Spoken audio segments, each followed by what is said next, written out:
রুটির উপরে লেখে, শুরুতে কিছু আরবি লেখছে রুটির উপরে, রুটিটাকে প্রথমে গরম করে তারপরে আরবিটা লেখছে, লেখার পরে এই যে আরজু রশিদ বারিক এরকম নাম লেখছে। একজন শাশুড়ি তার বৌমাকে রুটির উপরে কলম দিয়ে কি যেন লিখে কুফরি কালাম করেছে, তাবিজ করেছে যাতে করে তার বাড়ি থেকে চলে যায়। এই ধরনের কুফরি কালাম কাটানোর জন্য কোনো আমল আছে কিনা, আর আসলে রুটির উপরে লিখে এভাবে কুফরি কালাম করা যায় কিনা। আপনাদের ইন্টারনাল কিছু পোশাক আশাক আপনারা বাইরে বা বেলকুনিতে মেলেন, এগুলো অনেকে যারা কুফরি কালাম করে, আপনার যারা শত্রু আছে, এই কাপড়ের টুকরাগুলো যেগুলো আপনি ব্যবহার করেন ছোট্ট করে কেটে নিয়ে যায় বা সুতাটা নিয়ে যায়, নিয়ে যাওয়ার পরে এই বাদরামিগুলো করে ক্ষতি করার সম্ভাবনা থাকে। অনেক সময় মেয়েরা চুল আশ্রাইতেছে, চুল কিছু ঝরে পড়ে, এগুলো গোল করে ওই এক জায়গায় গুজে রেখে দেয়। যারা কুফরি কালাম করে, জাদুটোনা করে, এই চুলগুলো নিয়ে কিন্তু খারাপ কাজ করে। আপনি আপনার নখগুলো কেটে সাধারণত আপনারা ফেলায়, যদি কেউ ক্ষতি করতে চায় আপনার নখ নিয়ে কিন্তু ক্ষতি করতে পারে। দেখ রুটির উপরে লেখে, শুরুতে কিছু আরবি লেখছে রুটির উপরে, রুটিটাকে প্রথমে গরম করেছে তারপরে আরবিটা লেখছে, লেখার পরে এই যে আরজু রশিদ বারিক এরকম নাম লেখছে দেখেন, আর ওপরে লিখেছে মোহাম্মদ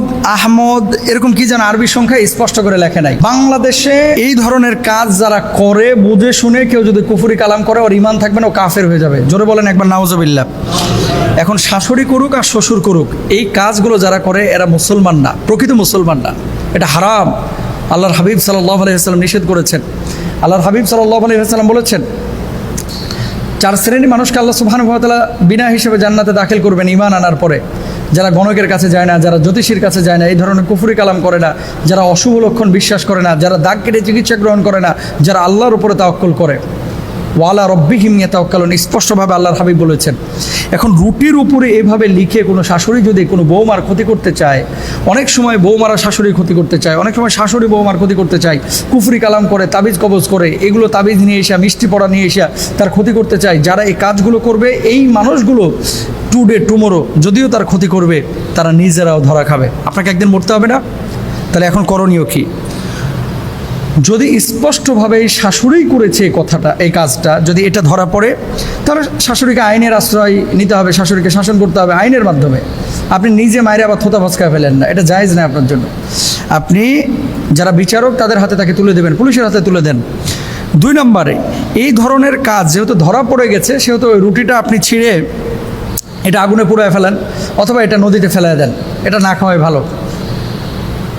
তারপরে এই সমস্ত কুফরি কালাম থেকে বাঁচার জন্য কয়েকটা পরামর্শ আপনাদেরকে দিই। কখনো কোনো নারী, আপনারা খেয়াল করবেন, এই যে ওড়না অনেকে আপনারা বাইরে মেলেন, আপনাদের ইন্টারনাল কিছু পোশাক আশাক আপনারা বাইরে বা বেলকুনিতে মেলেন, এগুলো অনেকে যারা কুফরি কালাম করে, আপনার যারা শত্রু আছে, এই কাপড়ের টুকরাগুলো যেগুলো আপনি ব্যবহার করেন ছোট্ট করে কেটে নিয়ে যায় বা সুতাটা নিয়ে যায়, নিয়ে যাওয়ার পরে এই বাদরামিগুলো করে ক্ষতি করার সম্ভাবনা থাকে। এই জন্য কাপড় চুপড় এগুলো সেফ জোনে মেলবেন, যেই জায়গাটায় আসলে উন্মুক্তভাবে কেউ যায় না, মানে আপনার কাপড়টা নিয়ে কেউ ক্ষতি করতে পারবে না। অনেক সময় মেয়েরা মাথার চুল এটাকে খুলে কি করে, যেখানে সেখানে খোলা মানে কি বুঝেন নাই, চুল আশ্রাইতেছে, চুল কিছু ঝরে পড়ে, এগুলো গোল করে ওই এক জায়গায় গুজে রেখে দেয়। যারা কুফরি কালাম করে, জাদুটোনা করে, এই চুলগুলো নিয়ে কিন্তু খারাপ কাজ করে। 3 নম্বর আরেকটি বিষয়, আপনি আপনার নখগুলো কেটে সাধারণত আপনারা ফেলায় দেন। যদি কেউ ক্ষতি করতে চায়, আপনার নখ নিয়ে কিন্তু ক্ষতি করতে পারবে। আল্লাহ রাসূল সাল্লাল্লাহু আলাইহি ওয়াসাল্লামের নিজের ক্ষতি করেছিল, যার পরিপ্রেক্ষিতে আল্লাহ সুবহানাহু ওয়া তাআলা 2টা সূরা নাজিল করেছিলেন। নবীজি অসুস্থ ছিলেন প্রায় 6 মাস। খেয়াল করেন, সারাক্ষণ মাথা ঘুরায়, শরীর ব্যথা করে, শরীর মেজমেজ করে, কোনো রোগ ধরা পড়তেছে না।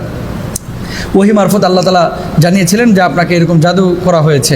পরে একটা কূপের মধ্যে খেজুর গাছের কাণ্ডের সাথে এই যে নবীজির এই চুল নখ এগুলো মিলায়া তারপরে মানে জাদু করা হয়েছিল, নবীজিকে কুফরি কালাম করা হয়েছিল।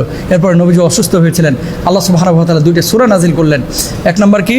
সূরা ফালাক। 2 নম্বর হচ্ছে সূরা নাস, কুল আউযু বিরাব্বিল ফালাক মিন শাররি মা খালাক ওয়া মিন শাররিন নাফাসাতি ফিল উকাদ ওয়া মিন শাররি হাসিদিন ইযা হাসাদ। সূরা ফালাক নাস আপনারা সবাই পারেন। এই সূরা ফালাক নাস আপনারা পড়ে ফুৎকার করবেন, ইনশাআল্লাহ তাআলা এই কুফরি কালাম কেটে যাবে।